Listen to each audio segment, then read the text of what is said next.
Si pueden prender sus cámaras para que Temoris los ubique y también para pasar lista.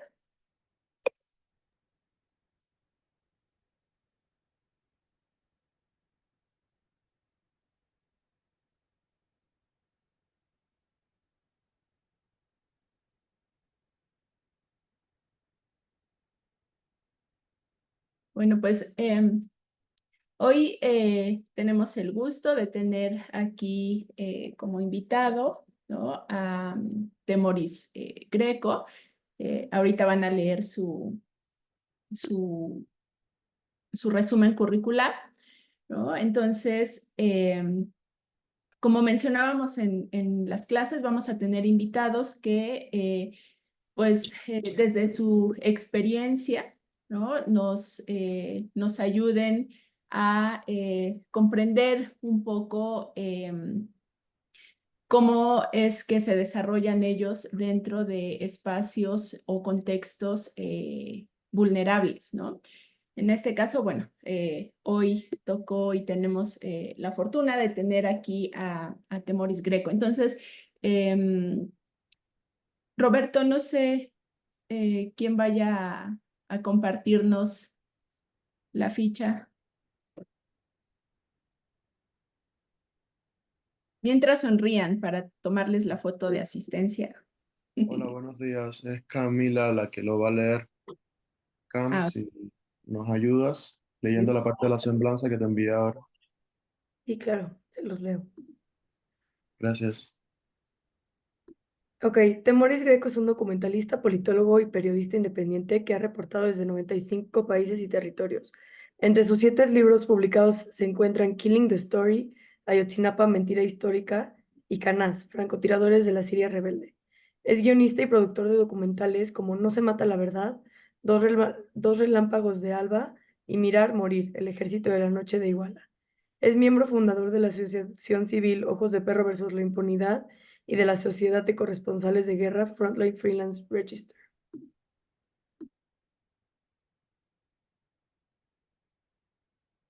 tenía el micrófono apagado.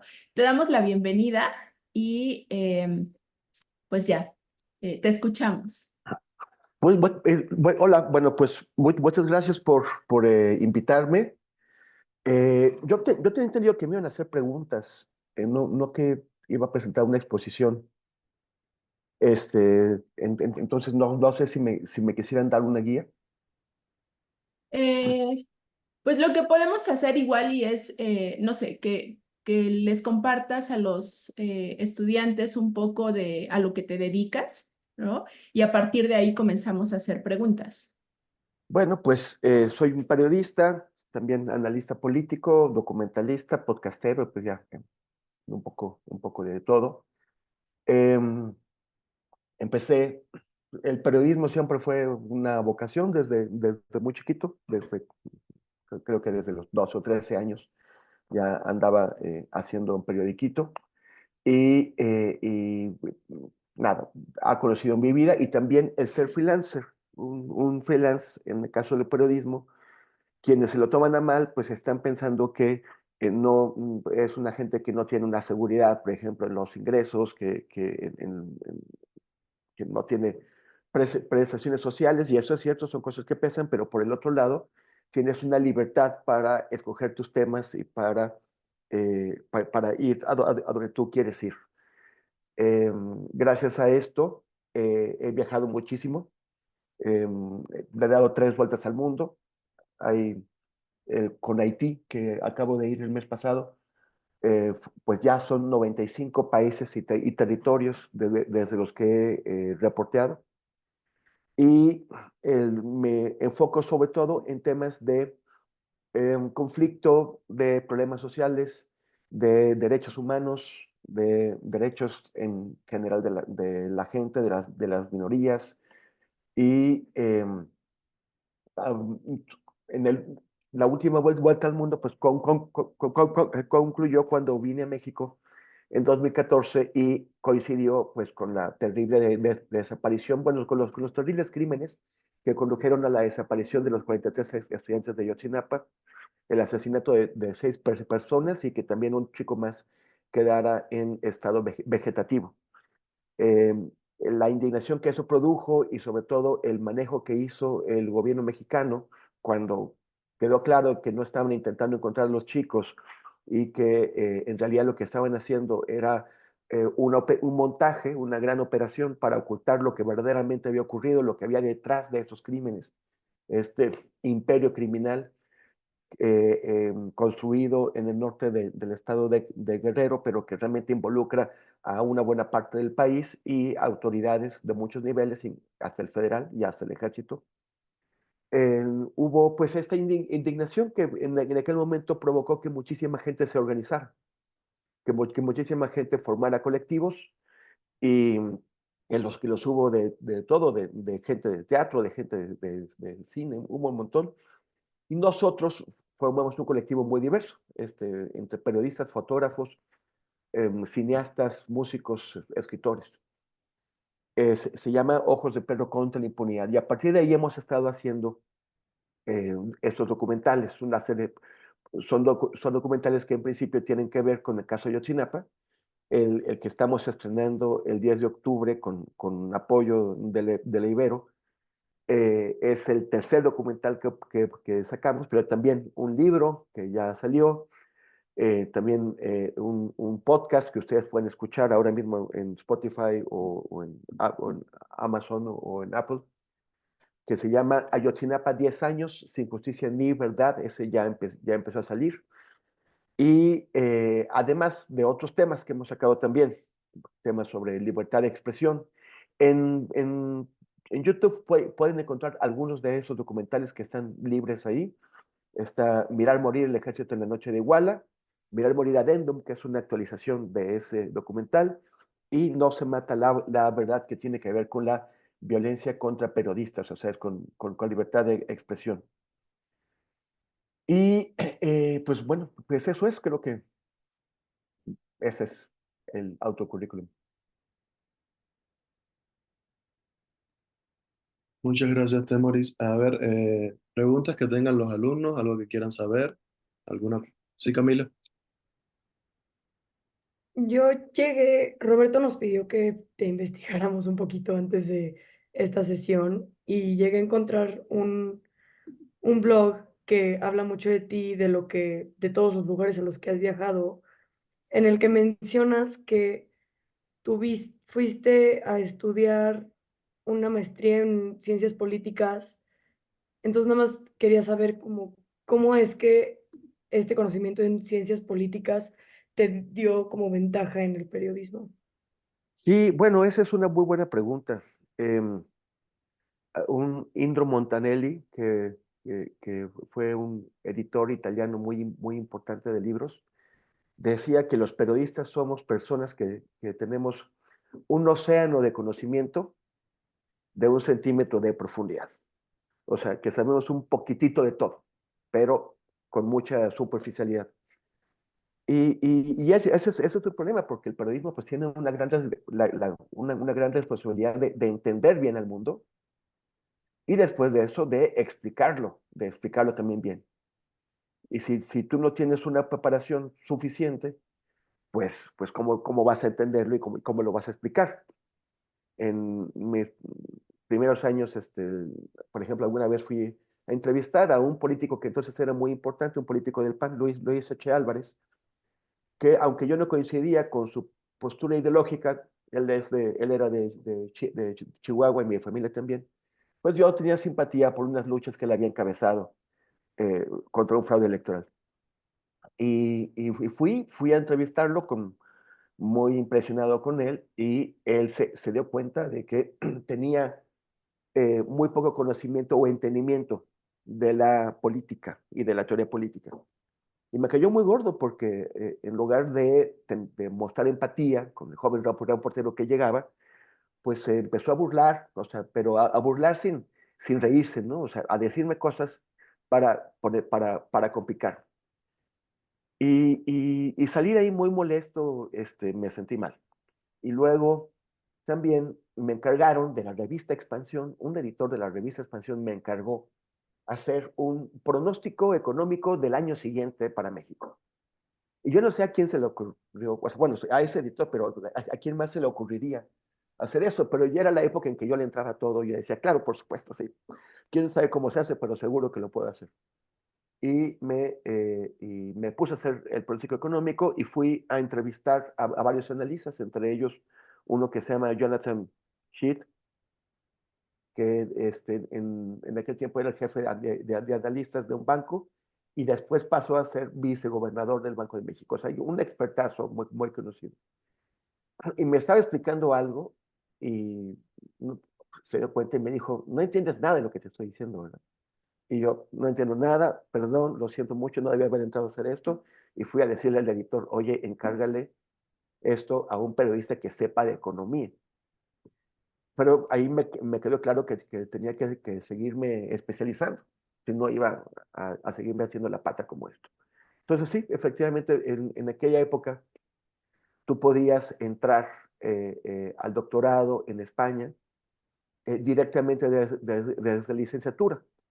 Tenías primero 2 años de cursos, presentabas una tesis que defendías ante un jurado. Hasta ahí llegué, pero fue un problema porque mi tesis era sobre nacionalismo vasco, sobre la prensa y el nacionalismo vasco. Y mi tutor principal era madrileño, pero tenía un tutor secundario que era vasco, y ellos se peleaban horrible, y yo quedaba en medio, y fue muy difícil llegar a algo que los dos pudieran aceptar. Entonces ya mi siguiente tema tenía que ser mexicano, pero en ese momento, ya después de haber logrado probar eso, eh, me recibió una llamada de un amigo que me preguntó que si quería ser editor internacional de la revista de Gabriel García Márquez, y ahí fue, bueno, o sea, no quiero saber ni qué condiciones voy a tener, ni qué salario, no me importa, voy a México.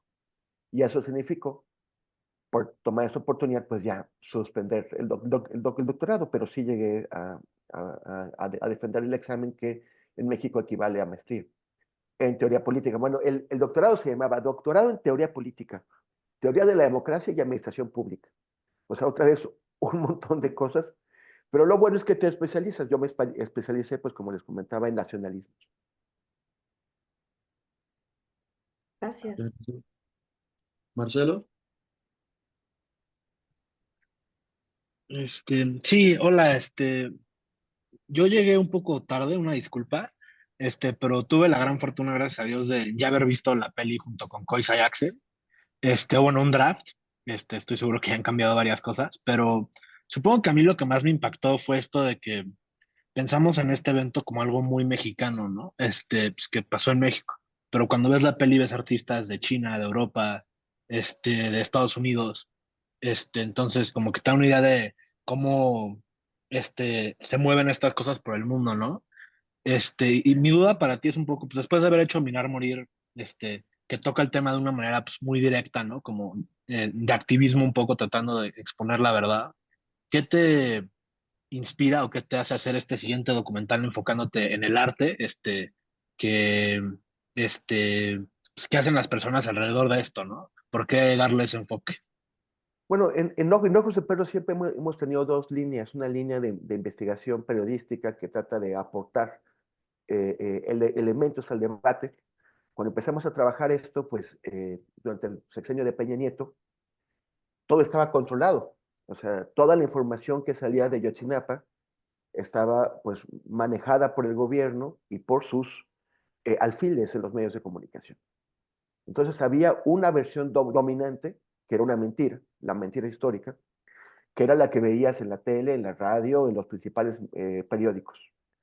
Y habíamos pues un bonche de periodistas que estábamos tratando de sacar las cosas que sí habían pasado, de encontrarlo y de entrar al debate, pero, o sea de nuestros hallazgos que contribuyeran a lo que se estaba discutiendo y a que la gente pudiera entender qué era lo que realmente había pasado, pero estábamos en total desigualdad de condiciones, porque la tele decía pues, lo que decía Peña Nieto.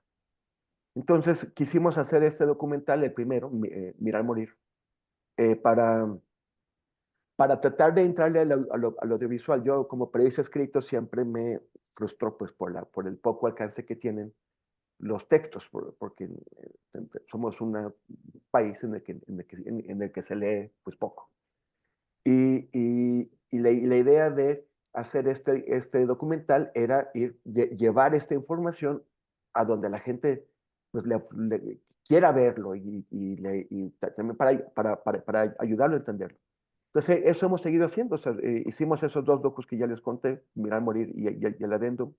Hicimos un libro, muchísimos artículos, y ahora el podcast sigue esa misma línea. El podcast que ya está saliendo sigue esa misma línea de información dura, periodística, o sea, y no la vamos a abandonar. Eventualmente tendremos que hacer otro documental el día en que más o menos podamos considerar que se está cerrando el caso Yotzinapa. Para mí, esa es una de las líneas. La otra línea era la de la línea artística. Y ese sí es más, yo considero que ese es un documental más activista. Precisamente porque lo que estamos contando es la historia de gente que tiene gran simpatía por la causa de las madres y de los padres, y que de esa forma está intentando incidir en la conciencia pública. Entonces, pues estuvimos trabajando muchísimos años, solo que no se notaba porque no llegábamos a un final. Fue muy difícil. Ese corte que tú viste, pues ya fue uno que por fin logramos esbozar el año pasado. Pero después de varios años en donde llegábamos a un corte y lo proyectábamos a público y el público no le gustaba, entonces teníamos que volver a hacerlo hasta que el año pasado por fin ya logramos este corte, ¿no? Entonces, creo que se va a notar en la calidad porque, por ejemplo, Mirar Morir, la primera película Mirar Morir la hicimos en 3 meses. Entonces, a mí me parece que es una peli que es de referencia, si no es que la de referencia, sobre el caso de Yotzinapa en términos de qué es lo que pasó. Pero al mismo tiempo se nota la prisa con la que la acabamos, porque queríamos tenerla para el primer aniversario de Ayotzi. Esta que tiene 10 años se nota en la calidad, se nota en el talento, también en el cariño que le pusimos a todo eso.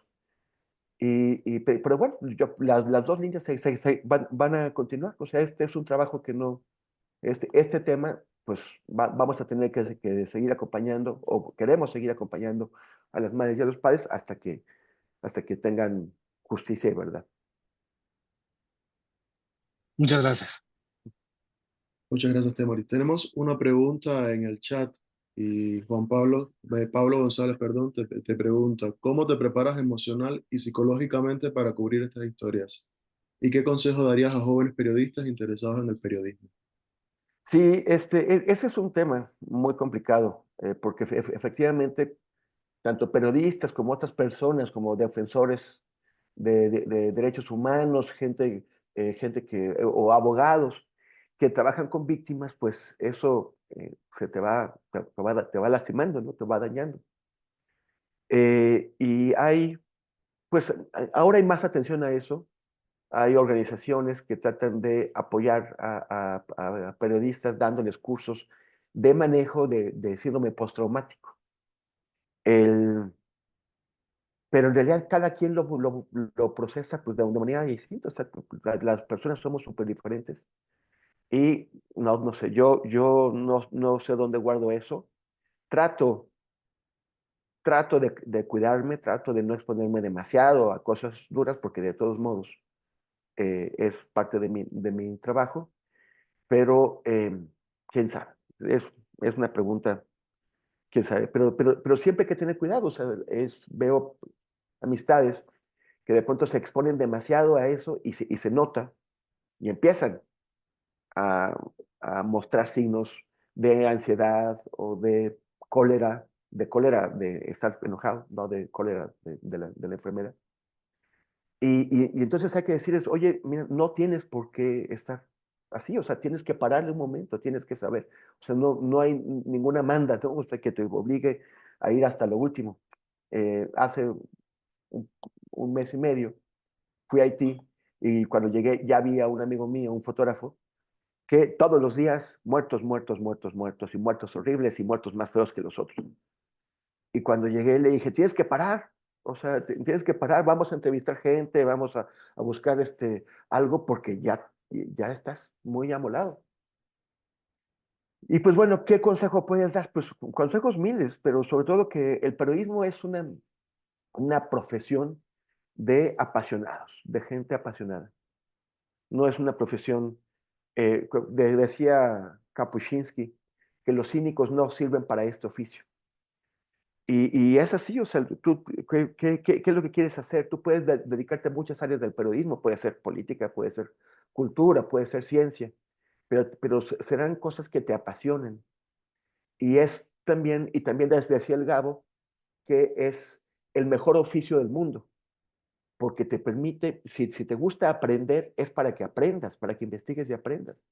Y si te gusta escribir o de alguna forma, o comunicar de alguna manera, pues es para que comuniques. O sea, es cuando estás investigando, lo disfrutas. Y cuando te sientas y tienes ya este montón de información y empiezas a ordenarla y a escribir, es un goce. Siempre que veo cosas, hay una vocecita, es como si me lo estuviera contando, porque en realidad estoy ya contándoselo a alguien imaginario, pero veo algo y así, ya estoy pensando cómo lo voy a contar.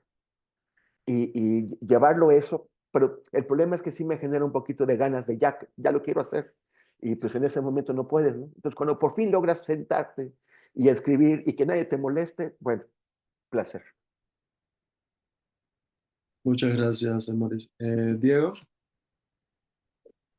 Hola, buenos días. Yo tengo una pregunta con respecto a pesar de que en los medios de comunicación se empezó como a replicar la versión que dio Peña Nieto, cómo fue el proceso para que tú dijeras, esto la verdad no me está convenciendo o esto realmente no tiene pies ni cabeza? Y cómo fue más bien el que tú dijeras, voy a hacer mi propia investigación y voy a empezar a buscar algo diferente a lo que ya se está diciendo?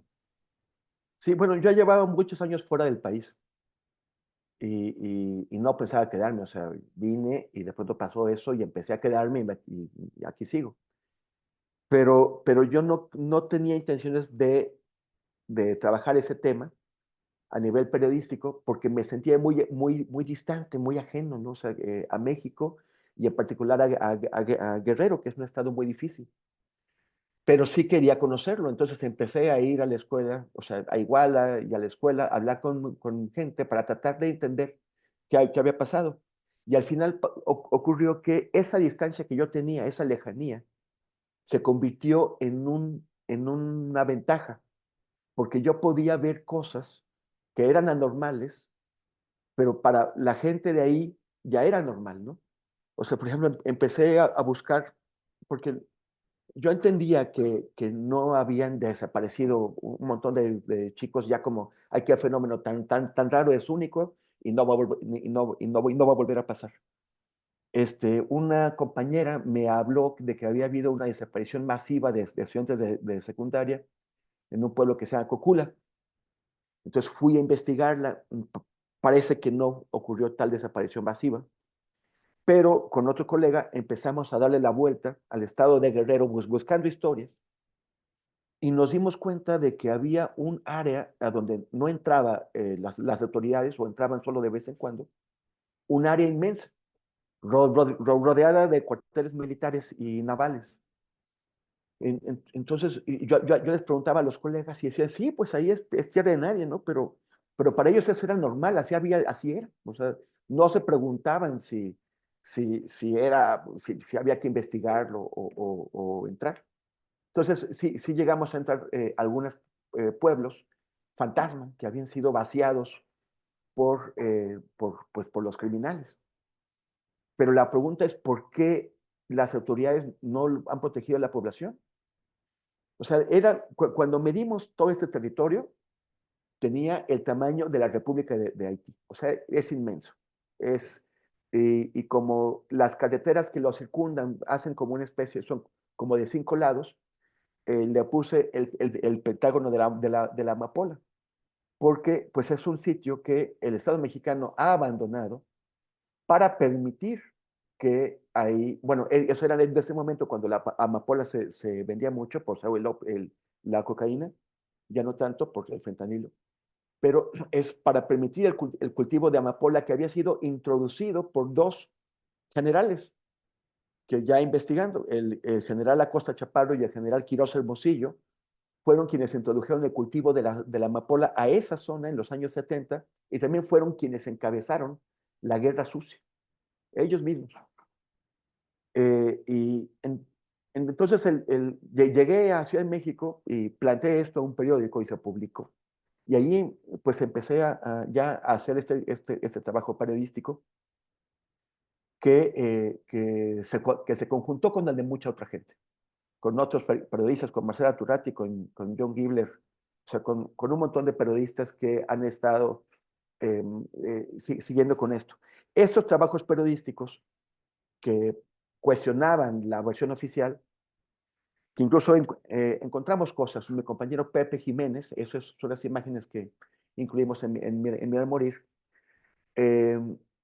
logró filmar a Tomás Herón de Lucio, el entonces director de la Agencia de Investigación Criminal, cuando estaba falsificando una escena del crimen. Pepe no sabía lo que estaba grabando, pero vio como movimientos raros, los grabó, y ya después cuando llegó el grupo interdisciplinario de expertos independientes, el famoso GIEI, que vino por la OEA para investigar el caso, todos esos trabajos periodísticos fueron el primer alimento que tuvo el GIEI para entender que las cosas eran distintas de como las habían presentado las autoridades. Pero en aquel tiempo, pues todavía a medio gobierno de Peña Nieto, ellos respondieron con una campaña de difamación, con una campaña de difamación contra el GIEI, contra los periodistas, contra los padres, contra todo el mundo. Y como les contaba hace un rato, pues ellos tenían el control de los medios de comunicación.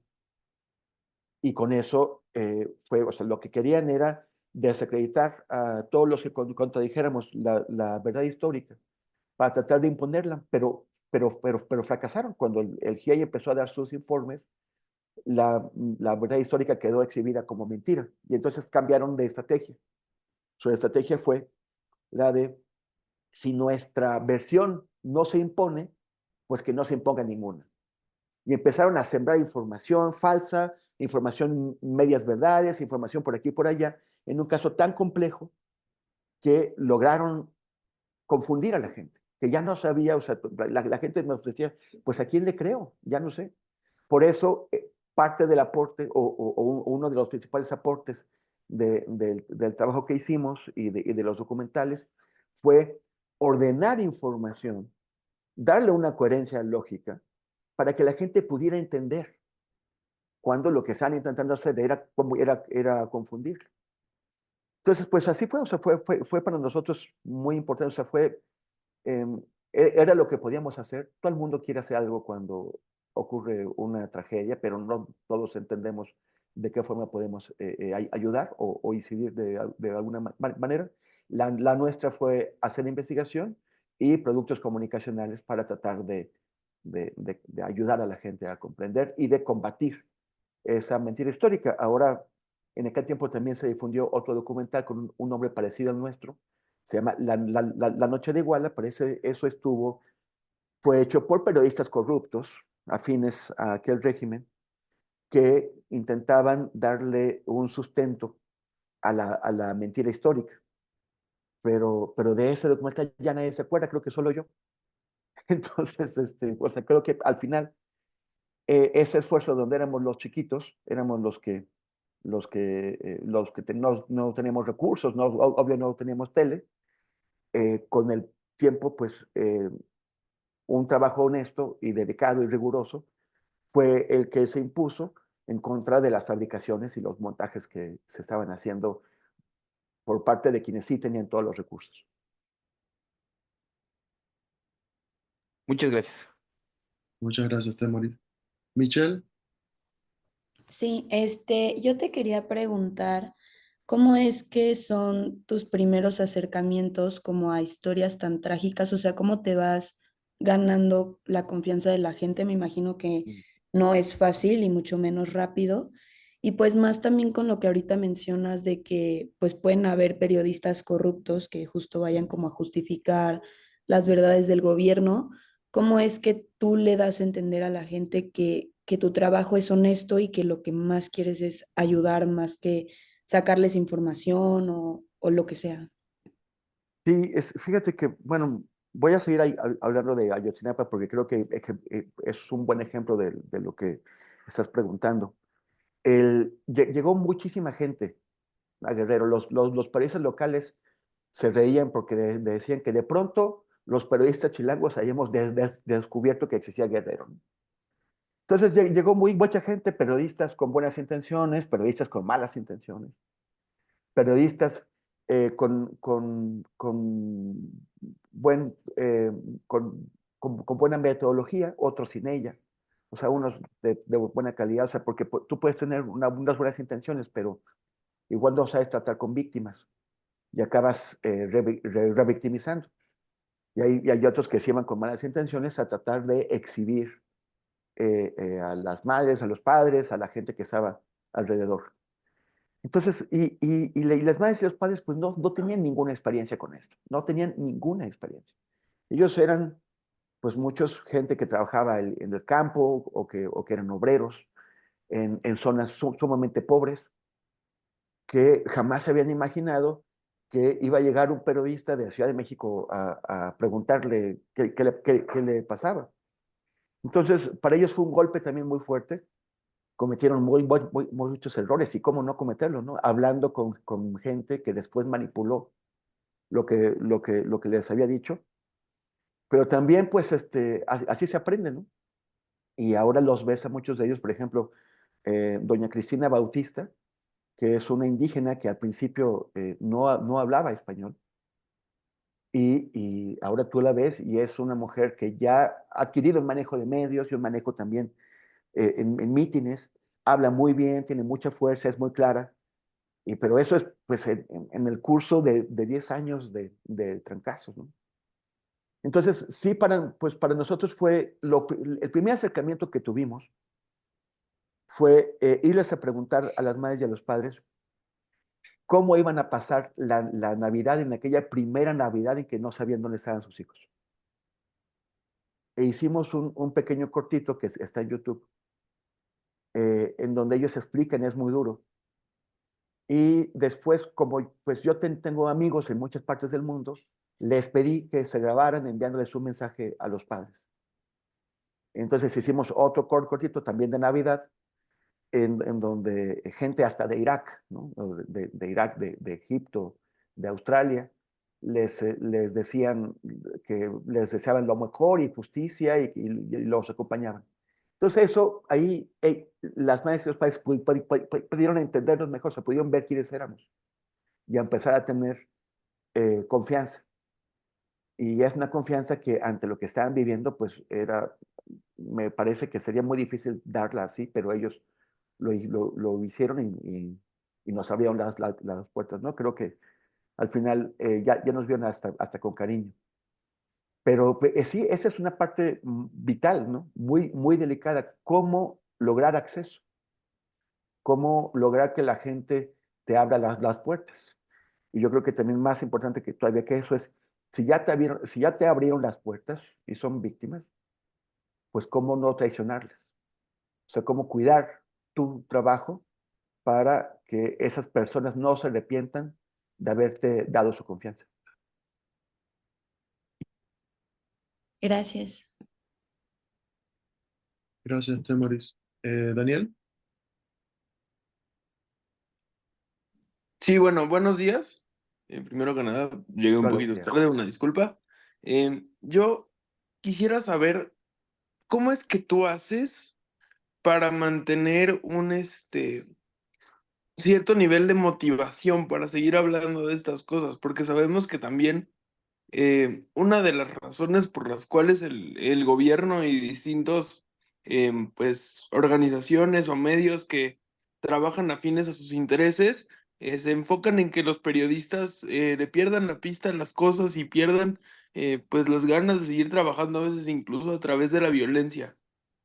¿Cómo tú haces para superar estos obstáculos y para mantener la mente enfocada en, pues, en el objetivo principal, aún después de que ha pasado tanto tiempo y parece que no se han logrado muchas cosas? Sí, bueno, o sea, en general, mm, mm, mm, ahora trabajo con este colectivo, ¿no? Antes trabajaba solo, pero siempre hay como algo que te impulsa, lo que comentabas un rato, ¿no? Esa pasión que te lleva y que te motiva, lo que en inglés dirías, o sea, te da un drive muy poderoso. Pero en concreto, ya con el colectivo, es un colectivo que yo creo que muy amoroso. Somos colegas, compañeros, compañeras y sobre todo muy amigos. Y esta amistad, o sea, la causa de Ayotzinapa, la causa de la justicia y de la verdad, es un cemento muy fuerte que nos motiva y nos anima y todo el tiempo estamos conversando las cosas, compartimos nuestro enojo, frustraciones, pero también las buenas noticias, y nos apoyamos muchísimo. Y yo creo que eso es también muy, muy importante, ¿no? Quizás si yo hubiera seguido trabajando solo el caso Yotzinapa, pues quizás me hubiera ido otra vez de viaje, ¿no? O sea, a Turquía. Y no, el tener esta compañía ha sido fundamental y me ha hecho quedarme aquí y disfrutar estar aquí. Siempre el problema de viajar, pues es que uno ya no está a gusto en ningún lado, ¿no? Quiere estar aquí, pero también quiere estar allá y allá. Ni modo, pues eso pasa así, pero estar aquí yo creo que me tocaba hacer una contribución a mi país y trabajar el tema Yotzinapa, pues es la manera en que he tenido la suerte de hallar cómo, ¿no? De hallar cómo hacer algo que sí esté sirviendo de algo, que sí ayude. Muchas gracias. Gracias, Temoris. Marcelo. Mm, Sí, otra pregunta, una disculpa. No, no. ¿Cómo es que encuentras este balance entre, pues como que estás contando al final del día, pues cosas un poco horroríficas, ¿no? ¿Cómo encuentras esta línea entre contar como que la verdad cruda de lo que pasó y como que no volverte como que amarillista, ¿no? Entonces, de presentarlo como si eso fuera el show. Y otra cosita nada más de los artistas con los que trabajaron, pues, ¿cuál es el que más te gustó, la experiencia que más te gustó, Uy. qué pieza, no sé. Órale. No, hay muchísimas cosas muy bellas. O sea, no, es muy difícil porque además no sé cuántas piezas cubrimos, como 35, 40, y cada una tiene, o sea, bueno, y además eso de hablar con los creadores, cada uno pues compartiendo tanto el dolor que le causa la tragedia de los chicos de Ayotzi y de sus familiares, la indignación que les provoca la reacción de las autoridades y también la inspiración que te dan las madres y los padres con su lucha. Entonces, ¿cuál será la más? No me atrevería porque son demasiadas. Y tampoco hace falta. Yo creo que uno de los hilos conductores de la película es la poesía. Y ese fue un hallazgo. Y eso, sobre todo, o sea, no me gusta verla porque cada vez que la veo y acaba con un poema muy fuerte, pues acabo llorando. Entonces ya hay que guardar lágrimas para otra ocasión. Y no, pero bueno, yo creo que eso podría ser, pero no es muy difícil porque hay muchísimas cosas, ¿no? Hay ilustración, también hay artistas consagrados, ¿no? Hay Weiwei, pero también hay personas que nunca imaginaron que lo que están haciendo podría ser considerado arte y que empezaron a hacerlo como una forma de apoyar a de las víctimas, que son, por ejemplo, la gente que borda, que hace esos bordados sobre los 43. Entonces, pues tal vez la calidad técnica, el dominio del lenguaje, pues sea distinto, pero es también conmovedor y emocionante ver el trabajo que se hace a muchos niveles. Y ya por irme por ahí, ya se me olvidó que me habías preguntado primero. No, que cuando estás contando estas cosas un poco tan fuertes, ¿cómo encuentras el balance entre pues, contar esa verdad tan cañona, pero no Ajá. volverte como amarillista, ¿no? Como no Ah, sí. convertir eso en el show? Eso es también, yo creo que es una actitud mía en particular, pero que también es muy de ojos de perro. No queremos hacer cine gore, ¿no? No queremos hacer, por ejemplo, en Mirar Morir, hubo una discusión sobre si meter esas imágenes terribles que se difundieron abusivamente de un muchacho al que le habían arrancado el rostro, y son muy impactantes. Pero no quisimos hacerlo, y después nos molestó verlo en otra película donde sí pusieron esas imágenes.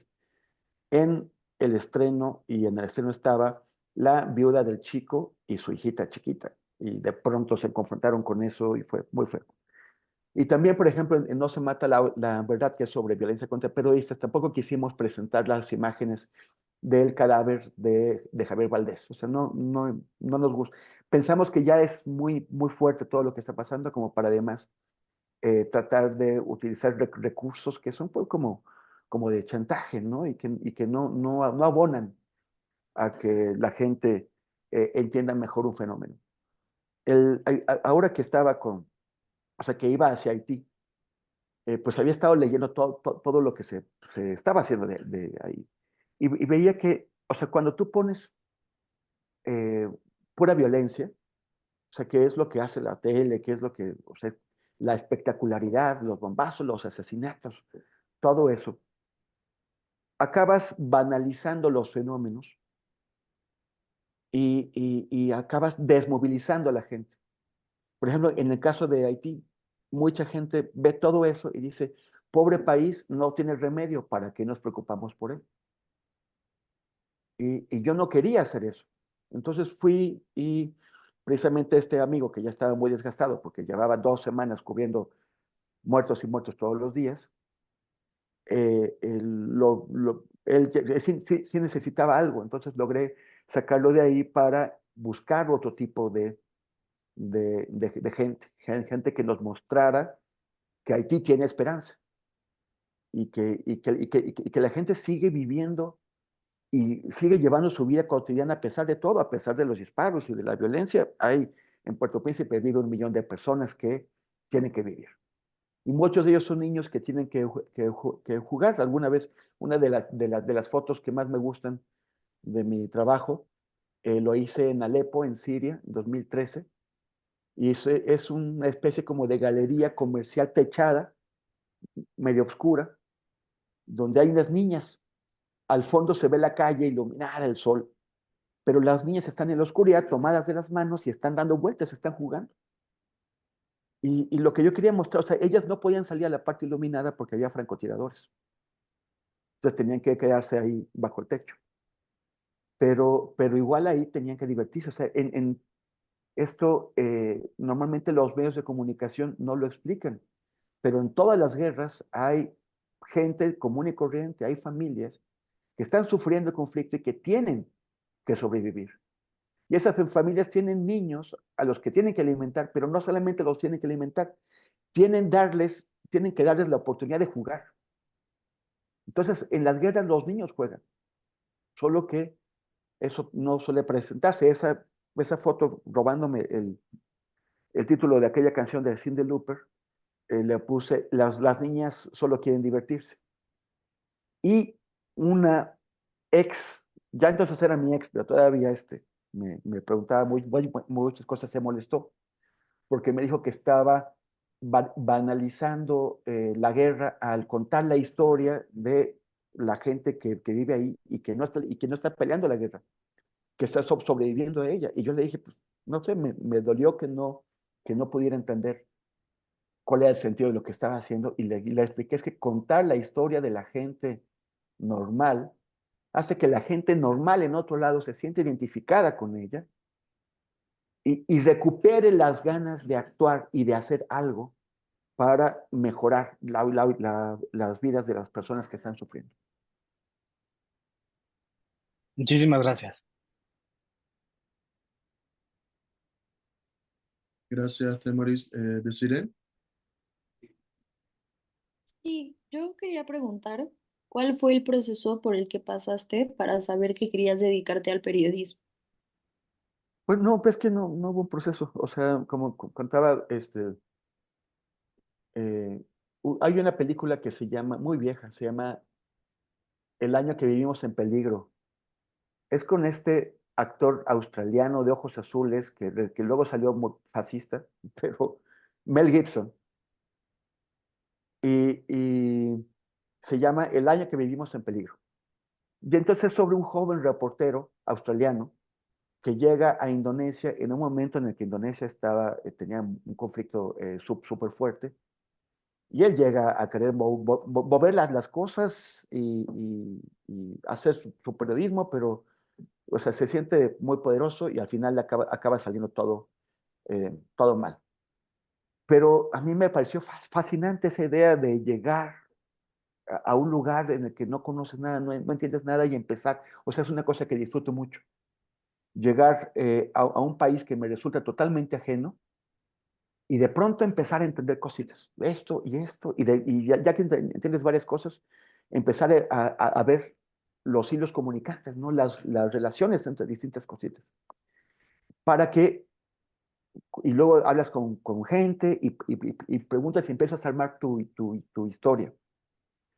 Entonces eso, creo que eso, la primera vez que lo sentí fue con esa película, pero como les contaba hace un rato, cuando estaba en la secundaria, con un amigo uruguayo, sacamos un periódico en fotocopias que se llamaba Libertad, diario independiente en el país de los absurdos. Lo de diario, pues no tenía, ya salió una vez al mes, pero bueno, pues yo no sé, yo entendía que si era un periódico tenía que llamarse diario y así le pusimos. Y luego también hicimos una revista en la prepa y en la universidad hicimos varias revistas, o sea, siempre ese camino ya estaba bien puesto. El tema es que yo tenía que decidir porque también estaba muy atraído por la política. Y hubo un momento en el que una compañera periodista me dijo, ya tienes que decidirte entre una cosa y otra. Y a mí ya me pareció claro, tenía 27 años cuando me dijo eso. Pero por unos años estaba en doble pista, estaba en periodismo y en política, hasta que sí, la política me cayó muy gorda, me cayeron gordos los políticos, me cayó gordo todo. Entonces dije, mejor en lugar de ser político voy a escribir sobre políticos. Y para mí fue la mejor decisión, para ellos no sé si también. Gracias. Gracias, Temoris. Michelle. Sí, otra duda. Habiendo tantos temas en el país por cubrir, ¿cómo eliges, pues, los que eliges? Ajá. Pues es que a veces los temas te llegan, ¿no? O sea, por ejemplo, yo no tenía planeado cubrir a Ayotzinapa. O sea, yo venía a ver a mi familia, a ver a mis amigos, pasar un rato en México y luego regresar a Estambul. Pero fue tan impactante, tan fuerte lo de Ayotzinapa que empecé a ir y lo que les comentaba, ¿no? De pronto ya estaba envuelto en eso. No fue una elección de ahora me voy a dedicar a este tema. También cuando estábamos trabajando ese tema, desaparecieron, o sea, secuestraron a un periodista muy desconocido totalmente de una población que se llama Medellín de Bravo. Yo ni siquiera sabía que en México había Medellín, sabía que en España, en Venezuela, digo, en Colombia, pero no sabía que tenemos un Medellín. Está conurbado al puerto de Veracruz. Y lo desaparecieron, y era un periodista muy humilde, pero empecé a ver cosas que me parecían como que me llamaban la atención de este periodista, ¿no? Y de pronto apareció su cuerpo, lo habían matado. Entonces, nosotros habíamos hecho algunas protestas exigiendo que las autoridades se movilizaran para encontrarlo, pero pues bueno, no se logró. Pero fui a su casa, fui a conocer a su familia conocí su historia, un personaje muy interesante, se llama Moisés, o se llamaba Moisés Sánchez. Pueden ver su historia, la contamos en No se mata la verdad, el documental que les decía que está en YouTube, y también en el libro con el mismo nombre que venden por ahí. Y, y mi hermano, o sea, fue como natural, porque de pronto mi hermano me dijo, pues este es el próximo documental, violencia contra periodistas, pero fue como natural, o sea, fue... Y de pronto es al contrario, hay un tema que te interesa, que te gusta, pero que no acabas de entender, que buscas contactos, alguien que te ayude, a agarrar la onda de qué va. O sea, que se hace difícil. Por ejemplo, yo he querido meterme al tema de Chiapas, de la violencia en Chiapas, pero es tan complicado entender qué poderes son los que se están moviendo ahí, cómo reaccionan las comunidades. Pues hay muchísimas comunidades que, más allá de todos los problemas y conflictos que se reportan, tienen otros que están como debajo de la mesa, ¿no? Pero que son tanto más graves que los que sí llegamos a conocer. Y a pesar de que sí tengo contactos ahí, no he logrado eh, encontrar una forma de entrarle a ese tema. Entonces, pues bueno, pues así es, ¿no? A veces llega el tema y ni cuenta te das cuando ya te agarró y te envolvió, y hay otros que no se dejan. Ok, muchas gracias. Muchas gracias, Temoris. ¿Alguien más tiene alguna otra pregunta, algo que quieran decir? Sí, Diego. Es una pregunta con respecto a los periodistas que transmiten como las noticias falsas y como que se meten más en ese ámbito. Mi pregunta es que si sí te ha tocado trabajar con ellos y cómo es lidiar con ellos. No, pues, no los conozco. O sea, no, creo que ellos deben conocerse, ¿no? O sea, me refiero, hay miles y miles de periodistas en México y a mí me ha tocado caer en un sector de periodistas que compartimos valores, o sea, compartimos causas, o sea, el compromiso con las víctimas, con la gente, con los derechos humanos, que nos consideramos periodistas de a pie, por oposición a los periodistas de lujo que no bajan a convivir con la gente, ¿no? Y entonces no me tocan estos, y la verdad tampoco quisiera, porque a mí me parece que hay muchísima irresponsabilidad y hasta perversión, ¿no? En el tema de que si tú exageras tal cosa o inventas, pues vas a tener más impacto y vas a tener más vistas y YouTube te va a dar más dinero. Y eso me parece pues muy perverso y una traición a las responsabilidades del periodismo. Pero bueno, ellos igual tampoco, es como Chumel Torres, ¿no? Que él dice, yo no soy periodista, entonces él puede decir cualquier tontería porque él no es periodista, ¿no? Pero pues es un comunicador y es un comunicador que dice muchas barbaridades. Pero bueno, pues no. Y al Chumel lo conozco porque algún día se metió en un debate sobre racismo, donde salió trasquilado, debidamente trasquilado, pero pues nada más por eso, así. Muchas gracias. ¿Alguien más? ¿Alguna otra pregunta?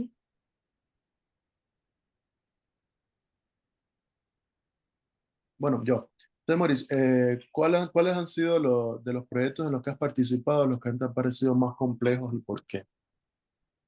Además de esta de Ayotzinapa y como tienes tanta experiencia, la verdad es que me interesa mucho escucharlo.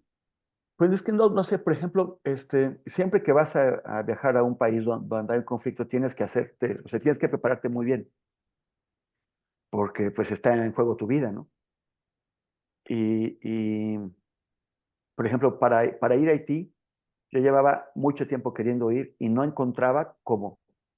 Y ahora de pronto salió la oportunidad también porque este amigo de que les contaba que ya llevaba dos semanas ahí y que ya estaba muy quemado, él no se tomó tanto tiempo como yo para pensarla, se aventó y la verdad es que tuvo suerte. tuvo suerte de caer en el lugar adecuado y en el contexto adecuado, porque si cae un poquito más a la izquierda o a la derecha, ya habría desaparecido. Entonces de pronto me dijo, ya estoy acá, ya tengo los contactos, pues él me hizo la tarea. Yo nada más tuve que agarrar mi avión y llegar. Pero por ejemplo, para ir a Siria, pues en Siria sí, o sea, durante la guerra, era pues muy difícil porque primero tienes que descubrir quién controla qué. O sea, vas a pasar la frontera de Siria, muy bien. Vas a pedirle al gobierno sirio una visa para pasar por esa frontera, pero ¿qué tal si esa frontera no la controla el gobierno sirio? Y tú llegas con una visa del gobierno y los que la controlan dicen, ¿y esto qué? Y efectivamente la frontera por la que entré está controlada por un grupo insurgente que no me pidió visa y que no les hubiera encantado ver la visa de su enemigo en mi pasaporte. Pero también, bueno, ¿cómo me voy a transportar de la frontera al lugar a donde voy? Y luego, una vez que llegué al lugar a donde voy, ¿en dónde voy a dormir? ¿Y cómo me voy a mover por ese lugar? Y cómo, o sea, son mil incógnitas que tienes que ir despejando, preguntando eh, a, a otros periodistas que te pasan contactos, entonces esos contactos que están sobre el terreno. Entonces alguien te dice, yo conozco uno que tiene un taxi y sí se avienta a ir a la frontera, pero le tienes que pagar tanto. Bueno, le voy a pagar lo que me piden, ¿no? Conozco un grupo de unos, mucha gente en Siria en ese momento, muchos jóvenes, que estudiaban otra cosa y estudiaban ingeniería o una cosa así, de pronto se encontraron convertidos en periodistas, porque había que cubrir lo que estaba pasando ahí y era muy difícil llegar para la prensa extranjera, pero a ellos les interesaba que se supiera qué estaba pasando en su país. Entonces hicieron centros de medios también, porque se convirtió en una fuente de ingresos. O sea, llegaban periodistas que necesitaban, ¿qué necesitas tú? ¿Dónde dormir? ¿Dónde bañarte? Bueno, no, en realidad ni nos bañamos, pero idealmente, ¿no? Necesitas electricidad para cargar tu equipo y necesitas internet. O sea, hay un montón de necesidades que corresponden a esta gente y ellos, para sostener su propio trabajo de esos colectivos de periodistas improvisados que se formaron ahí, pues lo que hacían era facilitar lo que ellos habían construido, su propio centro de medios, a periodistas a cambio de que tú les pagaras. Entonces, esa era su fuente de ingresos, pero tienes que localizarlos y además, ¿qué tal si no son confiables? Yo primero llegué con un grupo, eran muy jóvenes, eran estudiantes de ingeniería eléctrica. Bueno, eso fue bueno porque pudieron resolver el tema de Internet muy bien, pero tampoco eran tan buenos periodistas, ¿no? Pero eran muy religiosos, esos sí eran musulmanes, pero musulmanes fijos, o sea, sí, de rezar 5 veces al día, y pues yo estaba sujeto a sus costumbres, ¿no? Y eran bastante intolerantes, o sea, era así como que, a ver, por ejemplo, si estaban rezando, que se inclinan, yo no podía pasar por enfrente de ellos, porque ellos estaban inclinándose ante Alá y con rumbo a la Meca, y tú pasas por enfrente de ellos y es como si tú recibieras sus rezos, ¿no? Entonces se enojaban, o incluso la forma de comer, porque traían una olla grande con una cosa que se llama full, que es una pasta como de lentejas, y agarrabas un pan y había que meter tu pan de ahí agarrabas, pero si lo metías mal invadías otro, o sea, había costumbres que tenías que adquirir, ¿no? Entonces, eran demasiado religiosos, o sea, yo no tengo broncas con los musulmanes, pero eso sí se pasaban. O sea, no, yo ya estaba harto. Entonces, un día me hablaron de otro centro de medios que era más relajado, y sí era más relajado. Además, ahí, con los primeros yo era el único periodista y en el otro había otros 3. Y entonces me pasé y yo estaba feliz de que ahí solamente regresaban una vez al día y no había problemas. O sea, nadie te estaba presionando, ni te querían convertir, nada. O sea, era así, yo era como que ya era muy feliz. Pero, ¿cuál era la diferencia? que esos eran mucho menos confiables. En aquel momento todavía no existía Estado Islámico, se iba a formar como 5 meses más tarde, pero ya estaba su germen. Y Al-Qaeda estaba muy enojada con Francia porque Al-Qaeda había hecho una guerra en un país de África Occidental que se llama Malí, y casi había logrado conquistar Malí cuando Francia envió tropas y ¡pum! Y reventaron Al-Qaeda. Entonces Al-Qaeda dijo, donde haya franceses, me los trueno. Y nosotros éramos, o sea, ahí había una chica francesa que habíamos estado trabajando con ella. Entonces, querían secuestrarnos, pero sobre todo el objetivo era ella. Y ella se peleó con uno de mis compañeros, con un húngaro. Entonces ese día que salimos, por fortuna para todos, para los 4, ella no quiso venir con nosotros porque no aguantaba al húngaro. Y nos secuestraron, nos llevaron, pero no había francés. O sea, ellos querían a alguien de Francia y pues no estaba con nosotros. Éramos un vasco, un húngaro y un mexicano, ¿no? Entonces, ¿de qué te sirve un vasco, un húngaro y un mexicano sino para hacer un chiste? Entonces, espérame, se me está acabando la batería, que se me olvidó conectar. Entonces, y ya había otros periodistas, un alemán, un griego y unos sirios que sabían que habíamos, que nos habían secuestrado y se estaban movilizando por toda la ciudad, presionando a los grupos insurgentes, porque era o sea, no había una unidad, no había un ejército, o sea, había algo que se llamaba Ejército Sirio Libre, pero en realidad era un montón de grupos independientes, cada quien hacía lo que quería. Entonces andaban por aquí y por allá presionándolos para que nos liberaran. Cuando yo creo que Al-Qaeda, o sea, lo que entendemos es que Al-Qaeda dijo, a ver, yo quería a alguien de Francia, ¿de quién me sirven estos? ¿No? O sea, querían vendernos a Al-Qaeda. O sea, este es un grupo intermediario que el secuestro era para vendernos. Y Al-Qaeda no nos quiso, y yo imagino que, bueno, pues si ya los secuestraste y no los puedes vender, pues lo que haces con ellos, pues matarlos. Y yo pensé que eso era. Pero gracias a que nuestros amigos se habían movilizado, había una presión de otros grupos sobre para que nos liberaran. Y lo hicieron. Y eso fue así como, o sea, cada vez que pienso, o sea, porque otros, por ejemplo, Jim Foley, que era un colega de Estados Unidos, ya estaba secuestrado en ese momento, desde 2 meses antes, llevaba un par de meses. Y después estuvo secuestrado como 1 año hasta que un día subieron a redes un video en donde lo ejecutan en el video. Y eso ya era Estado Islámico. O sea, él estaba secuestrado por Al-Qaeda, pero ya luego fue transferido, cuando se formó Estado Islámico, se lo transfirieron a ellos. Entonces, yo pienso que podía haber pasado por eso, ¿no? O sea, es así, eso de que esa chica se enojara con el húngaro nos salvó la vida a los 4. Wow, impresionante. ¿Alguna pregunta que quieran hacer sobre esto? Sigan.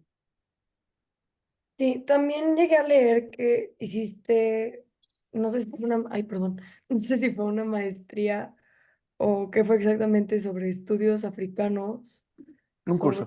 Ajá. ajá. Entonces yo quiero saber si lo hiciste por este tema de que tienes que estar adentrado a la cultura antes de conocer este tipo de lugares, o fue un interés personal.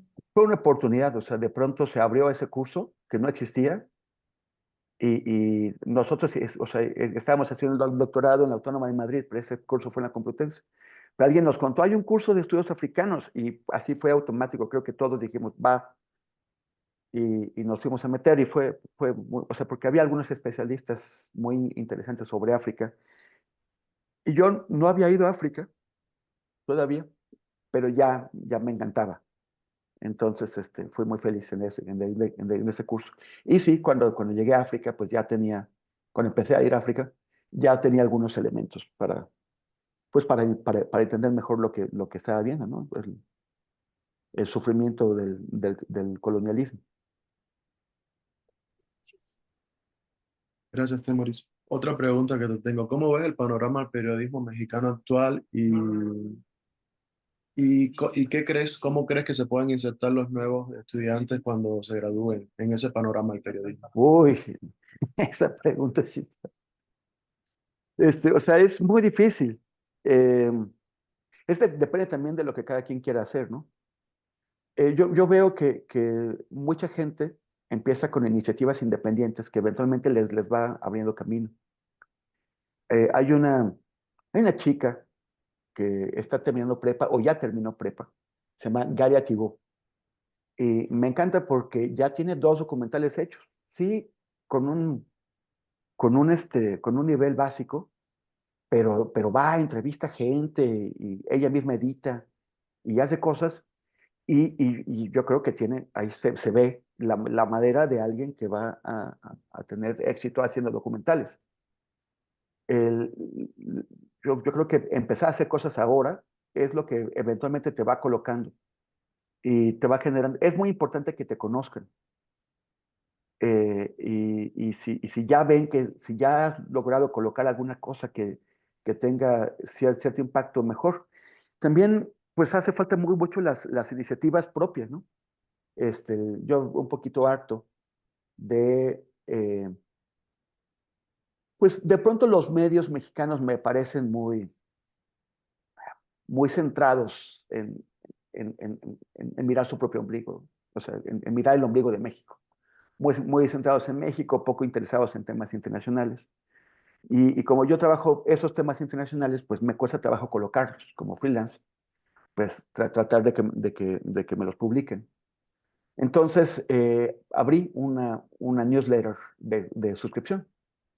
Es como soy idealista, pues en realidad está abierta a todo el mundo, o sea, no necesitas pagar para leerla, pero lo que he tratado de hacer es convencer a la gente de que aquellos que tienen los medios, de que se pueden permitir eso, que ayuden a mantener la newsletter activa con una suscripción de pago. Entonces hay un grupo de gente que sí le ha entrado y que, bueno, ahora anda medio como que no crece, no sé por qué, o sea, que de pronto, pum, crece y luego se para, luego crece y luego se para.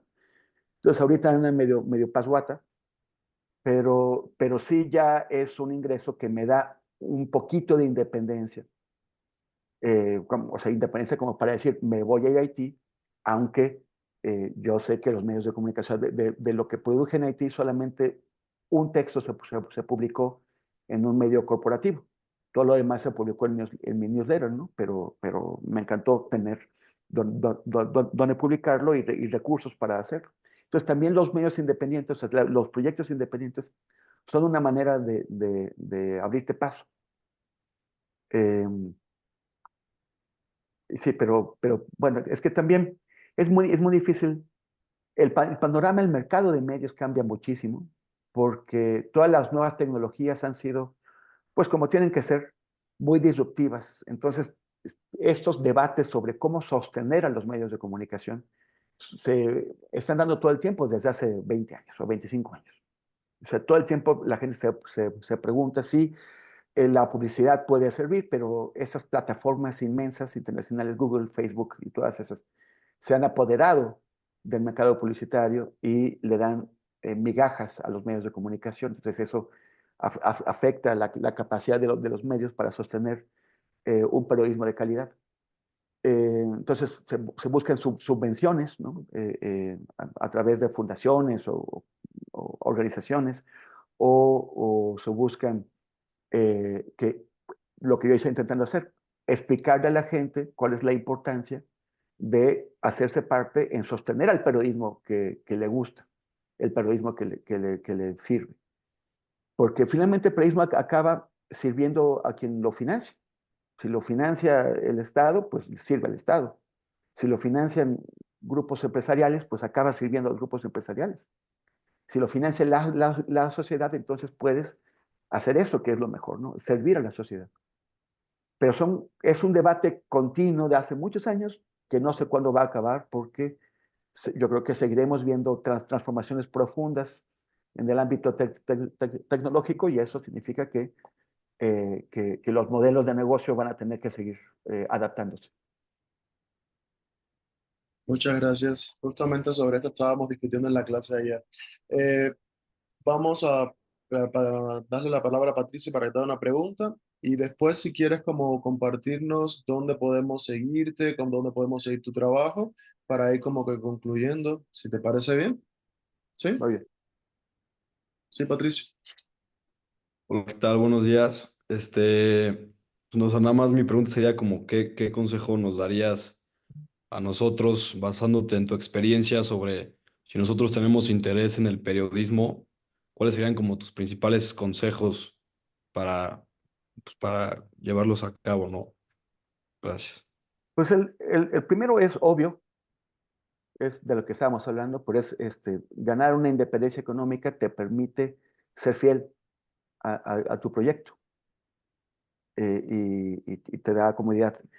Ser ampararte siempre en el rigor, en la honestidad. No se trata, está este debate sobre la objetividad y si tal cosa es objetivo. Somos sujetos, no somos objetos. O sea, la naturaleza de las personas, de los seres humanos, es que somos subjetivos. Pero ser subjetivo no significa ser falto de rigor, falto de metodología, falto de honestidad, eh, falto de una ambición por hacer bien las cosas. Y eso es lo que te puede hacer distinto de alguien que quizás, como los que mencionaban hace un rato, que con el fin de tener algún beneficio difunde información falsa. Creo que lo de difundir información falsa es peligrosísimo, no se puede perdonar y la gente que lo hace, pues, o sea, merece pues una condena. Y, y darle rienda suelta a tus pasiones, ¿no? A tus pasiones periodísticas, que te lleven, que aquello que te llame la atención y quieras conocer mejor sobre lo que quieras contar, que quieras contarle a alguien, porque es siempre ese tema de que estoy viendo esto, me apasiona lo que veo y lo quiero contar. Entonces, pues es que te conduzcan también. Empieza a reportear, a investigar, eh, júntate con más personas para hacer un medio propio. Cuando regresé a México, cuando lo de Ayotzi, varios chicos se inventaron un portal que se llamaba Splin. Yo nunca entendí por qué había que llamarlo Splin, me parecía feo el nombre, pero bueno, ellos están haciendo un buen trabajo ahí. Y ese portal no sobrevivió, pero sí los hizo un poquito conocidos a ellos y lograron entrar en medios gracias a ese trabajo independiente que hicieron. Entonces es una manera también, ¿no? Que puede ser periodismo escrito, puede ser periodismo, pueden ser podcasts, puede ser videos, no sé, pero hay que buscar, o sea, la única forma de abrirte paso es moviéndote. Si te quedas quieto, no va a funcionar. Gracias. Muchas gracias, Temoris. Entonces, ¿dónde podemos seguir tu trabajo? ¿Cuáles son tus Ya. redes? Así, gracias. Pues bueno, pues estamos, o sea, Ojos de Perro, es Ojos de Perro, BS la impunidad. No me pregunten quién fue el que se le ocurrió meterle BS cuando nos llamamos contra, pero, pero bueno, estamos como Ojos de Perro, BS la impunidad, estamos en todas las redes, y yo estoy como Temoris, también como no tuve nadie que me peleara el nombre, pues estoy facebook.com/Temoris, Twitter en @Temoris, y Instagram, todo @Temoris. Y el proyecto nuevo que les digo se llama mundoabierto.info. Está en mundoabierto.info. No es .com, .info. .info. Ok. Mundo abierto así seguido, Sí, sin... pegado, .info. Ok, perfecto. Muchas gracias. No sé si quieres decir algo, Miriam. Pues nada más agradecerte, Temoris, y también a los estudiantes por su interés. Bueno, a Temoris por compartirnos su experiencia, ¿no? Algunos consejos que yo creo que van a ser de mucha utilidad porque hay varias y varios estudiantes, ¿no? Que les llama la atención ser periodistas, pero que de alguna manera tienen un temor por el contexto que se vive aquí en México, ¿no? Entonces, creo que tu charla es muy oportuna, ¿no? Además, por ser periodista independiente, ¿no? Y eso da como como otro aspecto de ver el periodismo no sé si llamarlo institucional, ¿no? Pero muchas gracias, Temoris, muchas gracias a los estudiantes, a los que participaron, a los que se mantuvieron, ¿no? No sé, Roberto, si algo más. ¿No? ¿Algo que quieran decir los estudiantes? ¿Alguna palabra de agradecimiento o algo que se les quedó decirle a Temoris? No, pues muchas ¿No? gracias por tu tiempo. Muy buena No, plática. no, pues gracias a ustedes y nos seguimos viendo.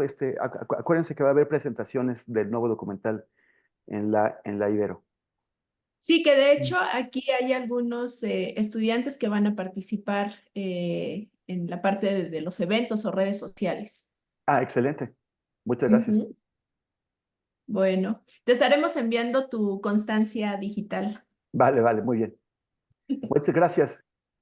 Muchas Hasta gracias. luego, muchísimas Chao, gracias, muchas Temoris. Hasta luego. gracias. Gracias. Gracias. Hasta luego. Gracias.